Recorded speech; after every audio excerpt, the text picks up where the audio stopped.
ഉസ്ബെക്കിസ്ഥാനിൽ മലയാളി വിദ്യാർത്ഥി സാവരിയ കൊല്ലപ്പെട്ട സംഭവത്തിൽ പ്രതി സാദറുൾ അനത്തിനെതിരെ ബന്ധുക്കൾ. സാവരിയയെ പ്രതി അതിക്രൂരമായി മർദ്ദിച്ചു.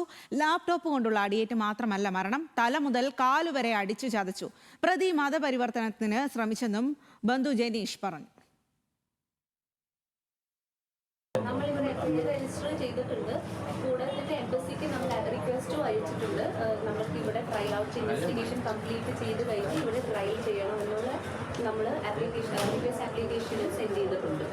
ബാക്കി പിന്നെ എംബസി ഗവൺമെൻറ്റും ത്രൂ ആണ് ബാക്കിയെല്ലാം ചെയ്യുന്നത്. ഇതിനകത്ത് ഇപ്പോൾ മിനിസ്റ്റേഴ്സ് ഇൻവോൾവ് ആയതുകൊണ്ട് ഒരു ശരിയായിട്ടുള്ള ഒരു നടപടി എടുക്കും, അല്ലെങ്കിൽ സ്റ്റെപ്സ് എടുക്കും എന്നാണ് നമ്മൾ പ്രതീക്ഷിക്കുന്നത്.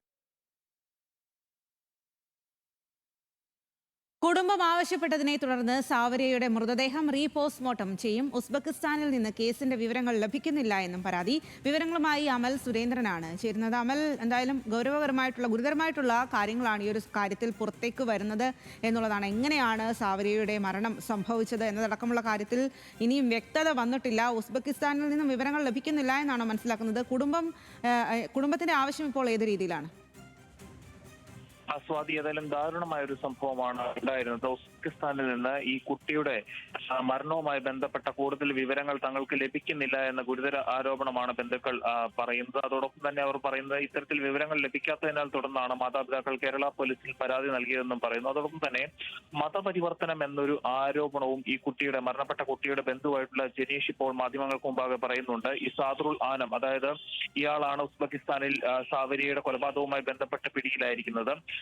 ഇയാൾ മതപരിവർത്തനത്തിന് വേണ്ടി ശ്രമിച്ചിരുന്നുവെന്നും സാവരിയ ഇതിന് വഴങ്ങുന്നില്ലായിരുന്നുവെന്നും ഈ സാവരിയയുടെ സുഹൃത്തുക്കളോട് സംസാരിച്ചതിൽ നിന്ന് മനസ്സിലായി എന്നാണ് ജിനീഷ മാധ്യമങ്ങൾക്ക് മുൻപാകെ പറഞ്ഞിരിക്കുന്നത്. അതോടൊപ്പം തന്നെ ഈ സാദറുൾ ആനം മലപ്പുറം പെരിന്തൽമണ്ണ സ്വദേശിയാണ്. ഇദ്ദേഹത്തിന്റെ മാതാപിതാക്കൾ സർക്കാർ ജോലിക്കാരുമാണ്. ഏതായാലും ഇയാൾ ഇപ്പോൾ ഉസ്ബെക്കിസ്ഥാനിൽ പിടിയിലായിട്ടുണ്ട്. ലാപ്ടോപ്പ് ഉപയോഗിച്ച് സാവരിയയുടെ തലയ്ക്ക് ക്രൂരമായി മർദ്ദിച്ചതിനെ തുടർന്നാണ് സാവരിയയുടെ മരണം ഉണ്ടായത് എന്നാണ് പ്രാഥമികമായിട്ടുള്ള വിവരങ്ങൾ വന്നത്. പക്ഷെ ബന്ധു പറയുന്നത് പ്രകാരമാണ് എങ്കിൽ ലാപ്ടോപ്പ് കൊണ്ട് അടിച്ചത് മാത്രമല്ല, അതുകൂടാതെ സാവരിയയുടെ ശരീരത്തിലാകെ ക്രൂരമായിട്ടുള്ള ഒരു മർദ്ദനം ഇയാളുടെ ഭാഗത്തു നിന്ന് ഉണ്ടായിരുന്നു. ഉസ്ബെക്കിസ്ഥാനിലെ മെഡിക്കൽ വിദ്യാർത്ഥിയായിട്ടായിരുന്നു സാവരിയ പഠിച്ചിരുന്നത്. ഏതായാലും അവിടുത്തെ ഹോസ്റ്റലിൽ ആണുങ്ങളും അതോടൊപ്പം തന്നെ പെൺകുട്ടികളും ഒരുമിച്ചായിരുന്നു ആ ഹോസ്റ്റലിൽ കഴിയുന്ന ഒരു സ്ഥിതി ഉണ്ടായിരുന്നത്. നിരന്തരം ഈ സാദറുൾ ആനത്തിന്റെ ഭാഗത്തു നിന്ന് കുട്ടി ശല്യം ചെയ്യുന്ന നില ഉണ്ടായിരുന്നു എന്നും ഇപ്പോൾ ബന്ധുക്കൾ പറയുന്നുണ്ട്. ഏതായാലും അല്പസമയം മുൻപാണ് വണ്ടാനം മെഡിക്കൽ കോളേജിൽ വെച്ച് സാവരിയയുടെ